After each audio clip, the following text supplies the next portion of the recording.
Greetings, Steelers fans. You're watching another episode of the I Worship Steelers show, Week 5, Episode 5. We just destroyed, well, we didn't destroy, we defeated the Detroit Lions this previous weekend, and I'm impressed with the win. A lot of Steelers fans are, oh, it was too close, blah, blah. You know, I gave you the formula a few weeks ago when we were losing games and you guys were upset. You're never satisfied, you Steelers fans. I told you we would have to score 3 offensive touchdowns weekly in order to win these games consecutively, back-to-back, every week. You got to score 3 touchdowns in this league in the first half. These teams, they don't care about the Steelers' defense of the past, last year, the previous year. These teams are gunning for us because we're the Super Bowl champions. We got a mark on our chest, so to speak. These guys are coming and gunning for us. So, for us to win, we can't score 7, 10 points in the first half and expect to go 16-0 every year. It's not going to happen no more in this league. There's no dominant defense in the league. There's about 4 pretty damn good defenses and a bunch of average defenses and poor defenses after that. We're in the top upper echelon. We're definitely still in the top 5 as far as defense in every category. But realistically, we can't hold a team to scoring 6 to 10 points every week and just put up a touchdown and 2 field goals and think we're going to go 12-4 or 14-2. It's not going to happen. So we're doing the right thing. We've got the formula. Bruce Arians knows what's going down, and he's doing the best coaching I've ever seen him do as far as being an offensive coordinator. Bruce Arians is looking great. He's mixing it up nice. Do you hear me? Half and half. Run, pass, run, pass. I'm loving it. It couldn't be any better. You hear what I'm saying? Ben Roethlisberger is flourishing in this offense through this scheme, through these calls that our offensive coordinator, Bruce Arians, is making. I can't wait to see Willie Parker come back. I know a lot of you jumped off his bandwagon real quick. And, a lot of quasi-Steeler fans, that's what we do, If our quarterback or our running back slumps for a few weeks or has a major injury and tries to come back from it and doesn't seem as effective right away, we jump off the bandwagon and start crowning the backup as the future and the backup as the savior. Realistically, I'm going for my money with the veteran who has the 2 rings in the last 4 years.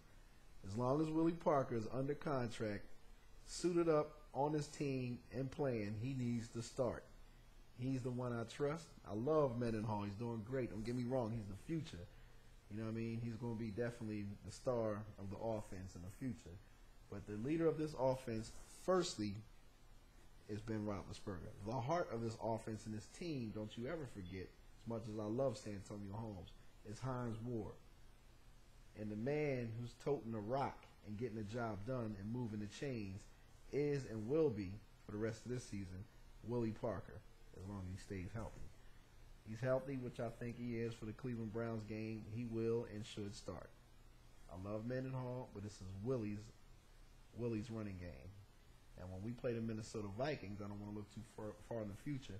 When we play the Vikings, that is a game you might want to run by committee. You might want to give Willie only 14, 15 carries.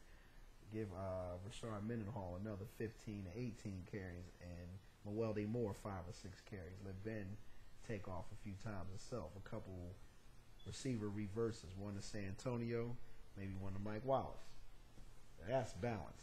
That's the balance I'm looking for in tough games. Not saying Cleveland's not going to be a tough game. For real, I think we're going to destroy the Minnesota Vikings and either injure Brett Favre or Adrian Peterson for the season or for a significant amount of time. I'm not wishing that on anyone, but it's going to happen. Oh, watch what I say. The Vikings are going down. They're going to topple in a big way 2 weeks from now, and one of their major offensive stars are going to be injured for a significant amount of time, if not for the whole season, and they're going to struggle for the rest of the year. They're not going to be no 16-0 team. Let's not get crazy with it. It's the Minnesota Vikings. They've got a strong defense. Okay, they've got Brett Favre, who's 40 years old. And they've got Adrian Peterson, who fumbles like crazy, and they're about to get exposed after they play the Steelers.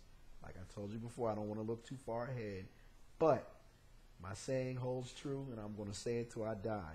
You're a great player, and you're a good team until you face the Pittsburgh Steelers.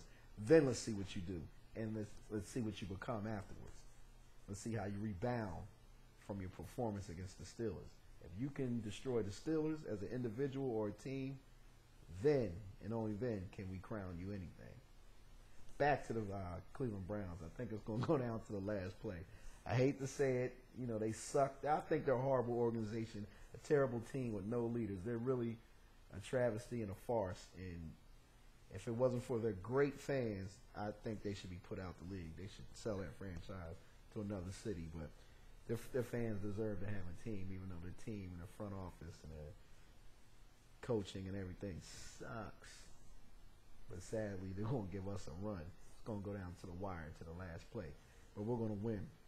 Whether you quasi-Steeler fans like games like that or not, I actually love those type of games. I'd rather whoop a team's ass. But realistically, that's how it is in the NFL. We're world champions. Everyone's gunning for us. So realistically, those games that we win in the last drive or by 1 point, or we were up by 3 touchdowns and lit up 20 points in the last quarter but still win the game, or Jeff Reed might have to come kick a 51-yarder in overtime. Whatever the case may be, a win is a win. I'll take it. It's a character builder every time, and it gets you ready for the postseason. And it's great to have strong wins, you know, at the end of a game like that before the bye week. It builds character. Once we get to the bye week and heal up and all of our dings and our nicks become healed bodies, we're going to come back and just destroy the whole NFL. Trust what I say. This is a potential 14-2 team at the worst 12-4, barring injuries. Man, damn, you know, with the depth we have, even with injuries, as long as Ben Roethlisberger finishes 16 games and comes in strong for the postseason, we will win another world championship. I guarantee you we will repeat as long as our leader, and I'll go with Harrison also. As long as Roethlisberger and Harrison are ready for the postseason, and Palomalu, we will win the Super Bowl. I'm not saying without a problem, but we'll win the Super Bowl. We'll get it done. It wasn't pretty last year. It might be uglier this year. You ready to hear that, Steelers fans? It might be an uglier road to the Super Bowl this year, but we don't get there to just show up. We get there to win. We finish the job. We got the coaching staff from heaven. Coach Tomlin, LeBeau, John Mitchell, Bruce Arians, Tom Ligashevsky, who's done a hell of a job with special teams. You got to love Kearon Fox and Andre Frazier being down there on punt and kick coverage every damn time. It seemed like only those two were making the tackles, and Logan too. Logan's looking good as far as coverage, special teams coverage, and returns, punt and kick. I like what I'm seeing out of the special teams. The offensive line is gelling. You used to complain about the offensive line when the season first started. Now you're shutting up, Steelers fans, aren't you? Yeah, because we're becoming cohesive. We're playing as a team. We're playing as a family now. Offensive line is protecting Ben. Offensive line is opening up holes for Willie and Rashard Mendenhall the last 3 weeks. We're improving. I like the way Wallace is looking. I'm not going to down that man for one missed catch, and I'm not going to down Lyman Sweet. Give him some more time. I want Lyman Sweet back there, out there on the offense. I want to see 4 wide receivers instead of running the hell out of 3. Let's see 4 wide receivers. I want to see some Sean McDonald, too. Maybe 5 wide receivers. Let's start opening it up after the bye week. After we play Cleveland and Minnesota, let's open it up on these fools and start blowing teams out right in the beginning of a game. We won't have to worry about the defense giving up a bunch of points at the end. It'll be a moot point because we'll be up 28-3 every halftime. I spoke my piece. Can't wait the next week. I miss Steelers football during the week. I love this thing. It's been another episode of the I Worship Steelers show. The greatest team in the nation, the greatest show in the world. Pittsburgh Steelers, #1 world champions, baby. Believe it.